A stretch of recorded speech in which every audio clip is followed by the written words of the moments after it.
शांति। ओम शांति। मीठे मीठे बाप दादा हमें रोज ज्ञान मुरली सुनाते हैं। खास हम बच्चों के लिए रोज पढ़ाने के लिए परम धाम से बाबा इस सृष्टि पर आते हैं। वैसे कई शिक्षक कुछ अंतर को काट करके और अपने अपने विद्यार्थियों को पढ़ाने के लिए स्कूल में, कॉलेज में या यूनिवर्सिटी में पहुंचते हैं, लेकिन हमारे मीठे मीठे कल्याणकारी शिव बाबा इतनी दूर से आते हैं, इतनी दूर से आते हैं कि उनके जितनी दूरी से संसार के अंदर कोई भी आत्मा, श्रेष्ठ आत्मा, महान आत्मा, दिव्य आत्मा इतना दूर से अपने विद्यार्थियों को पढ़ाने के लिए या अपने ही बच्चों को मनुष्य से देवता बनाने के लिए दूर से नहीं आते हैं, क्योंकि ये ऊंचे ते ऊंचा पिता है, ऊंचे ते ऊंचे धाम में रहते हैं, ऊंचे ते ऊंची पढ़ाई पढ़ाते हैं और ऊंचे ते ऊंचा हमें इस मनुष्य सृष्टि के अंदर जो सर्वश्रेष्ठ सर्वोत्तम पद है, वह पद है पुरुषोत्तम पद, अर्थात पुरुषों में भी उत्तम, मनुष्य में देवता पद। तो वो देवता पद प्राप्त कराने हम बच्चों को पढ़ाने रोज रोज आते हैं। और आते हैं तो हम बच्चों को एक अलग प्रकार की वंडरफुल, विचित्र राज युक्त पढ़ाई पढ़ाते हैं, जो पढ़ाई भी पूरे कल्प के अंदर कोई भी मनुष्य आत्मा पढ़ाती नहीं है। ये हम बच्चे अच्छी तरह से जानते हैं। भले स्कूल, कॉलेज, यूनिवर्सिटी में पद को प्राप्त करने के लिए उनके अनुरूप कई प्रकार की सब्जेक्ट्स होती हैं और उन सभी भिन्न भिन्न सब्जेक्ट्स को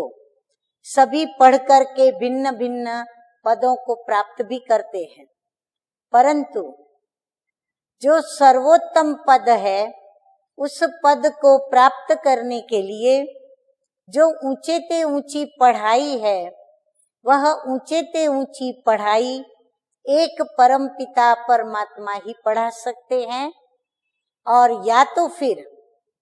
जो उनके बच्चे बनते हैं, और वो बच्चे भी कैसे, जो परम पवित्र पतित पावन बाप जैसे बाप को फॉलो करने वाले,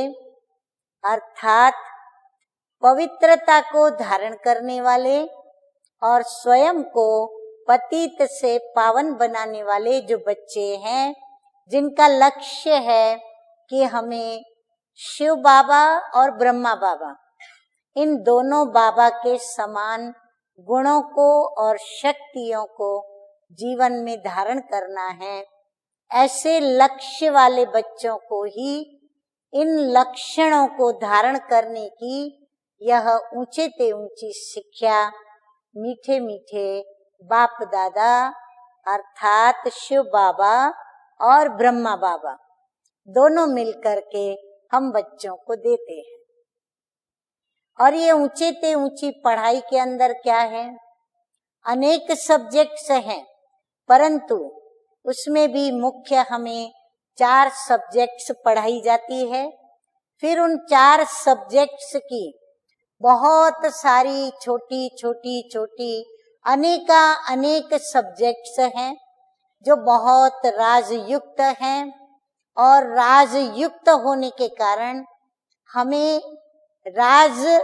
करने के योग्य बनाती हैं, राज्य करने के योग्य बनाती हैं। और राज्य वही करता है जो राजा या महाराजा होता है, या फिर अपनी प्रजा का पालक होता है, या अपनी प्रजा का मालिक होता है। तो मीठे मीठे शिव बाबा जो 4 मुख्य सब्जेक्ट्स पढ़ाते हैं वह है ईश्वरीय ज्ञान, सहज राजयोग, दिव्य गुणों की धारणा और विश्व कल्याण की भावना से होने वाली ईश्वरीय सेवा। ये 4 सब्जेक्ट हम बच्चों को शिव बाबा आकर ब्रह्मा बाबा के द्वारा पढ़ाते हैं। और इस पढ़ाई के अंदर हर सब्जेक्ट में अलग अलग बातें भी बताई जाती हैं, सिखाई जाती हैं, धारण कराई जाती हैं और हर धारणा के अपनी अपनी विशेषता और हर धारणा पर अपनी अपनी मेहनत करनी होती है और हर सब्जेक्ट की मेहनत का हमें अलग अलग ऐसा श्रेष्ठ पद भी प्राप्त होता है। ईश्वरीय ज्ञान के अंदर हमें आत्मा क्या है, परमात्मा क्या है, सृष्टि चक्र क्या है, सृष्टि चक्र के आदि मध्य अंत क्या है, या ये सृष्टि चक्र के अंदर हम आत्माएं कभी आती हैं, आने के पश्चात हम कितने जन्म पुनर्जन्म लेती हैं, फिर कब ये हम इस सृष्टि से वापस अपने घर को जाते हैं, परमपिता परमात्मा कब आते हैं, कैसे हम अपने घर का रास्ता भूल जाते हैं, भटकने लगते हैं और फिर परमपिता परमात्मा आकर के हम बच्चों का हाथ पकड़कर और हम बच्चों को अपने साथ फिर से हमारे भूले हुए घर के और हम बच्चों को साथ में ले जाते हैं, गाइड बनकर के ले जाते हैं। तो ईश्वरीय ज्ञान में ईश्वर जो कि हमारे रचयिता है और उनकी जो रचना, उस रचना के आदि मध्य और अंत, या ये कहें कि हम आत्माओं का इस सृष्टि रूपी रंगमंच पर जो हम पार्ट प्ले करते हैं, तो हमारा डायरेक्टर कौन, मुख्य एक्टर कौन, मुख्य एक्ट्रेसेस कौन, या फिर अभिनेताएं कौन, अभिनेत्रियां कौन, और नाटक क्या है, और नाटक के अंदर हमें अपनी एंट्री कब करनी है, हमें कब पर्दा जब खुले तो किस रूप में कैसे सामने आकर के अपना पार्ट प्ले करना है, ये सारी बातें वह परम पिता परमात्मा आकर के बताते हैं। सिर्फ इतना ही नहीं, लेकिन हम जब परम धाम से नीचे आते हैं तब इस सृष्टि पर क्या था और आज से लेकर के वह सृष्टि कितने समय को आज अपना टाइम पास कर चुकी और वह समय कौन सा था, युग कौन सा था, उस समय व्यक्तियां कैसी थी, उस समय की प्रकृति कैसी थी, उस समय का राज्य कारोबार कैसा था, राजाओं का परिवार, राजा के साथ उनकी प्रजा और राजाओं के साथ अन्य राजधानियों के संबंध, उन राजाओं के साथ के उनके संबंध, उनकी दिनचर्याएं, ये सारी बातें परमपिता परमात्मा हमें डिटेल में बताते हैं। और ये वही बता सकता है, क्योंकि हम आत्माएं तो जैसे एक शरीर छोड़ पुनर्जन्म लेती हैं, दूसरा शरीर धारण करती हैं, हम अपने पूर्व जन्म की जो भी कहानी है वो भूल जाते हैं। जब हम एक जन्म पूर्व की बात भी नहीं याद रख पाते, हमारी स्मृति में नहीं होता, तो हमारे जो परम धाम से हम सृष्टि पर आए और अभी सतयुग त्रेता द्वापर कलयुग व्यतीत होने के पश्चात, अर्थात यह 84 का चक्र, 84 पुनर्जन्म होने के पश्चात हमारा इस जीवन के अंदर क्या हो रहा है, क्या आगे होगा, और फिर तब से लेकर अब तक सन 1 से लेकर के सन 5000 तक इस सृष्टि पर हिस्ट्री क्या रही ज्योग्राफी क्या रही, ये सारी बातें हमें परमपिता परमात्मा आकर के बताते हैं, क्योंकि वही जान सकते हैं। हम तो विस्मृति को प्राप्त हो जाते हैं। तो ऐसा तो कोई टीचर यहाँ होता ही नहीं जो स्मृति को प्राप्त हो। तो वही परमपिता परमात्मा परम शिक्षक बन करके शिक्षा भी देते और फिर सतगुरु बन करके, और हम सभी जो पतित हो जाते हैं तो हमें पावन बनाकर और गति और सद्गति भी देते। तो इस प्रकार परमपिता परमात्मा हमारे 3 मुख्य संबंध से आकर के हम बच्चों को वर्षा देते, पद प्राप्त कराते, पढ़ाई पढ़ाकर, शिक्षा दे करके, और सतगुरु गाइड बन करके और हमारी गति सद्गति भी करते। ठीक इसी प्रकार वह परमपिता परमात्मा दूसरी सब्जेक्ट सिखाते, सहज राजयोग। जिस सहज राजयोग में हमें कैसे प्रभु को याद करना, अर्थात मैं आत्मा अपने पिता परमात्मा से जो बिछड़ करके विस्मृति को वर्तमान समय प्राप्त हुई, तो फिर से मैं कैसे उन स्मृतियों में लौटूं, और लौट करके, और ये जो गायन है कि आत्मा परमात्मा अलग रहे बहुकाल, सुंदर मेला कर दिया जब सतगुरु मिले दलाल। तो फिर से मुझ आत्मा का अपने पिता परमात्मा से पूरे 5000 वर्ष से जो हमारा बिछड़ना हुआ, तो अभी हम फिर से कैसे मंगल मिलन मनाएं, वह भी हमें, वह स्वयं ब्रह्मा तन से दलाल बन करके और हमें स्वयं से मिलन मुलाकात कराते हैं। और यह मिलना हमारा ये है राजयोग। योग का बड़ा सरल अर्थ बाबा बताते हैं कि योग का अर्थ है संबंध जोड़ना, आत्मा का प्रभु से संबंध का जुटना, या आत्मा का प्रभु से मंगल मिलन मनाना। जिस घड़ी हम मंगल मिलन मनाते हैं, आत्मा अपने पिता परमात्मा को सत्य यथार्थ ज्ञान जो बाप ने दिया उसको प्राप्त करके जब मंगल मिलन मनाती है, तो वह है यथार्थ राजयोगी बच्चा और राजयोगिनी बच्ची। तो परमपिता परमात्मा सहज राजयोग सिखा करके हम सभी बच्चों को राजयोगी बनाते हैं, राजयोग सिखाते हैं, अर्थात राजाई प्राप्त कराने वाला योग। इस राजयोग का दूसरा अर्थ है राजयुक्त योग, क्योंकि यह गुप्त योग है। इसमें हम कोई भी शारीरिक क्रिया नहीं करते, परंतु हम सूक्ष्म रीति से गुप्त में, अंदर ही अंदर, दिल ही दिल में, मन ही मन में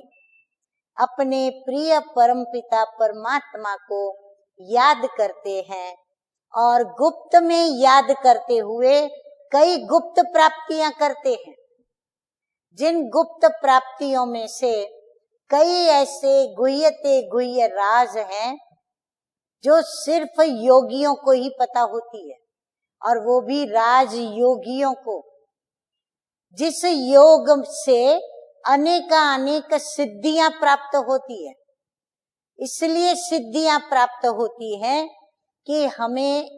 सर्वशक्तिमान परमपिता परमात्मा से योग लगाने से सर्व प्रकार की शक्तियां जो मिलती हैं, उन शक्तियों के आधार पर हम विषय विकारों के वशीभूत जो भी आसुरी स्वभाव संस्कार, या जो भी हमसे पाप कर्म या छोटी बड़ी भूलें या छोटे बड़े गुनाह या छोटे बड़े पाप हुए हैं, उन सभी पापों का नाश जो है वह एक परमपिता परमात्मा की स्मृति ही ऐसी समर्थवान स्मृति है कि हम पिता को याद करते हैं, अर्थात परमपिता परमात्मा को, ईश्वर को, प्रभु को, भगवान को, परंतु सत्य ज्ञान के साथ, उसके यथार्थ परिचय के साथ, उस संबंध के स्नेह के साथ जब हम उसको याद करते हैं, दिल से, लगन से, प्यार से, जब उसमें अगन प्रज्वलित होती है, तब हमारे विकर्मों का विनाश होता है। अर्थात जो हमारी आत्मा में मैल पड़ गई है, वो सारी मैल हमारी धुल जाती है और हम आत्माएं स्वच्छ बन जाती हैं। अर्थात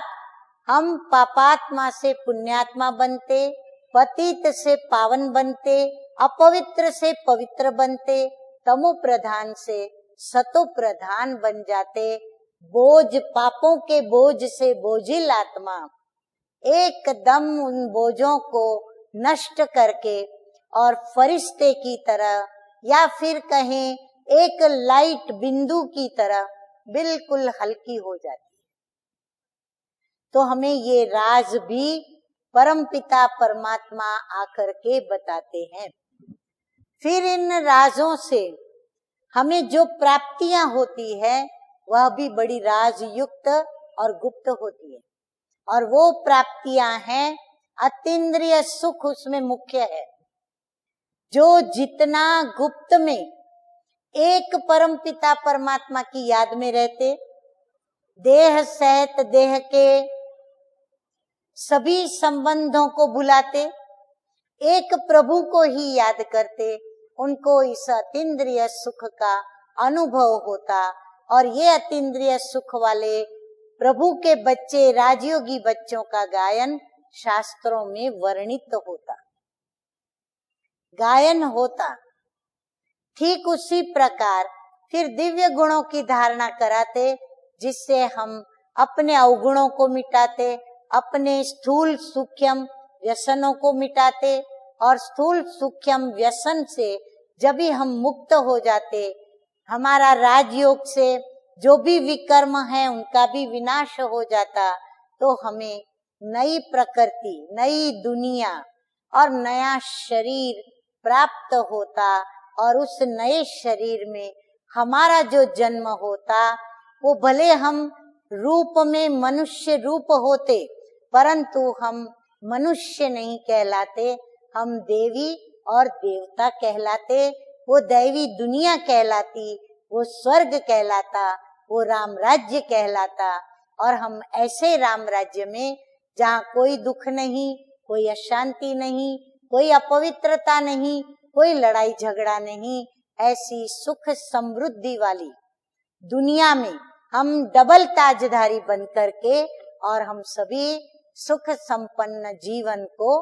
व्यतीत करते और राज्य करते। फिर चौथी सब्जेक्ट हमें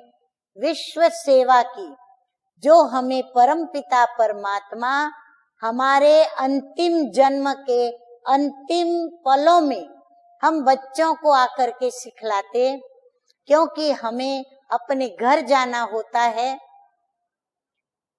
और क्रमानुसार नंबरवार सारे परम धाम में से जितनी भी आत्माएं हैं, वो सभी नंबरवार अपने अपने समय पर इस सृष्टि रूपी रंग मंच पर पार्ट प्ले करने आ जाती हैं। सतयुग में जनसंख्या थोड़ी होती, फिर धीरे धीरे वृद्धि को प्राप्त होते होते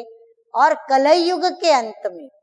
पूरे परम धाम में जितनी भी आत्माएं हैं, सर्व आत्माएं इस सृष्टि पर आ जाती और इस सृष्टि के ऊपर खूब जनसंख्या की वृद्धि होती और सभी जनसंख्या के अंदर विषय विकारों की भी क्रमानुसार परसेंटेज में प्रवेशता हो जाती। और प्रत्येक आपस में, चाहे वो स्वयं से, चाहे अपने साथी से, चाहे अपने मित्र संबंधी से, स्नेह संपर्क वाले से, परिवार से या समाज से या राज्य के अंदर या तो जहां कहीं भी जाए, वो लड़ने झगड़ने लगता है, स्वयं भी स्वयं को धोखा देने लगता और अनेकों के साथ धोखा करता, सत्य से दूर होता जाता, झूठ बोलने लगता, चोरी करने लगता, छिपाने लगता,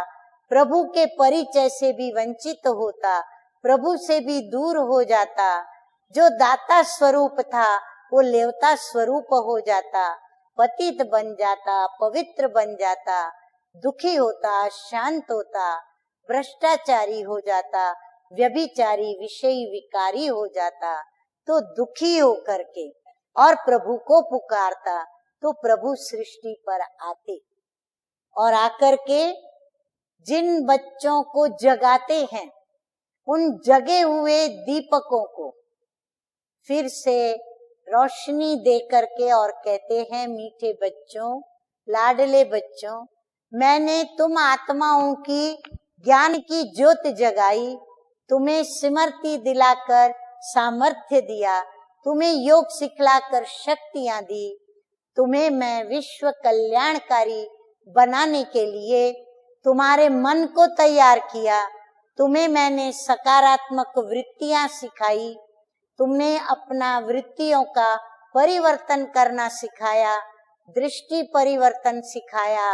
वाणी का परिवर्तन सिखाया, कान से क्या सुनना वो परिवर्तन बताया और कर्म क्या करना, किस कर्मों से श्रेष्ठता आती है, ये मैंने तुम बच्चों को सिखाया। जो कुछ भी मैंने तुम्हें ऊंचे ते ऊंची बातें सिखाई, चाहे ज्ञान की, चाहे योग की, चाहे दिव्य गुणों की, अब ये सारी बातें तुम मेरे अन्य बच्चों को ज्ञान सुनाओ, योग सिखाओ, उनकी सेवा करो, परंतु सेवा करते समय जो पुराने स्वभाव संस्कार हैं उन स्वभाव संस्कारों से काम मत लेना, क्योंकि वह पुराने स्वभाव संस्कार कभी अशुभ भाव में आकर के और किसको ज्ञान रुचि से देंगे, किसको नहीं देंगे। कभी रंग जाति भाषा भेद को लेकर के कभी ज्ञान दिल से देंगे, कभी दिल से नहीं देंगे, किसी को अपना समझेंगे, किसी को अपना नहीं समझेंगे। इसीलिए बाबा कहते हैं कि मेरी स्मृति में रह कर के सभी को ज्ञान दो, और मेरा ज्ञान है अर्थात परमपिता परमात्मा का दिया हुआ ज्ञान है, ऐसे निरहंकारी बनते हुए और अहंकार का त्याग करके और सभी को ज्ञान दो, अपनेपन की भावना रखकर। अपनेपन की भावना कैसे आए, तो बाबा ने ये भी बताया कि हर एक को अपना भाई भाई समझो, उनपे ऊपर तरस खाओ, रहम खाओ और उनके ज्ञान का दीपक जगाओ, ताकि वो रोशनी में भटकना बंद करे, दुख देखना बंद करे, अंधकार में ठोकरें खाना बंद करे और रोशनी को देखकर, उज्ज्वल प्रकाश को देखकर, और वह भी अपने जीवन को रोशन करे, प्रकाशित करे और अपने जीवन को तुम बच्चों की तरह श्रेष्ठ पद प्राप्त करने के लिए पुरुषार्थ करे, मेहनत करे। और मेहनत में कुछ और नहीं देता हूँ, बाबा कहते सिर्फ एक मेहनत करो, इस देह को भूलो और इस देह के जो भी मित्र संबंधी हैं उन्हें बुद्धि से भूलो, उन्हें छोड़ने को नहीं कहता है बाबा, लेकिन बाबा कहते हैं मुझे याद करो, मेरी याद में रहकर सभी के साथ स्नेह करो, मेरी स्मृति में रहकर संबंधों को निभाओ, मेरी स्मृति में रहकर समाज के हर कार्यों को करो, मेरी याद में रहकर स्वयं क्या पुरुषार्थ करो, अन्य को भी पुरुषार्थ करने का उमंग दिलाओ, उल्लास दिलाओ, उनके जीवन के अंदर भी उनकी सुस्ती मिटाओ, क्योंकि माया ने सभी को सुस्त बना दिया है। बाबा कहते सुस्त वह हैं जो अपनी तकदीर बनाना नहीं जानते, जो तकदीर बनाना नहीं जानते वो क्या करते, सारा दिन लड़ते झगड़ते रहते, देहधारियों को याद करते रहते, तू मैं करते रहते, तेरा मेरा करते रहते। तो ये सारा भेदभाव बाबा कहते हैं ये तभी मिटेगा जब आपस में लड़ना झगड़ना बंद होगा। और ये तभी हो सकता है जब मेरी याद में रह करके और आप सभी को ज्ञान देंगे और मेरी ही स्मृति में रह करके शुभ भावना के साथ कि बाबा ने मुझे जवाबदारी दी है, बाबा ने जिम्मेवारी सौंपी है, तो मुझे सभी को बाप का परिचय देना है। बाबा नई दुनिया स्थापन करने आए हैं, बाबा सभी बच्चों को प्रॉपर्टी बांट रहा है, प्रॉपर्टी दे रहा है। तो इसीलिए हम सभी उनके वारिस बच्चे बने, उनसे वर्षा लें जो कि हमारा जन्म सिद्ध अधिकार है, और हम सभी उस वर्षे को प्राप्त करने का पुरुषार्थ करें, यानी योग्य बने, उस वर्षे को प्राप्त करने के योग्य बने, और योग्य बन करके बाबा के बच्चे बन करके पवित्रता का ताज पहन करके और विश्व के परिवर्तन के जिम्मेवारी का ताज पहन करके और हम बाबा के इस कार्य को करें और बाप समान बन करके बाप की आज्ञा का पालन करें, श्रीमत का पालन करें और श्रीमत पर चल करके हम श्रेष्ठ ते श्रेष्ठ बने। ओम शांति।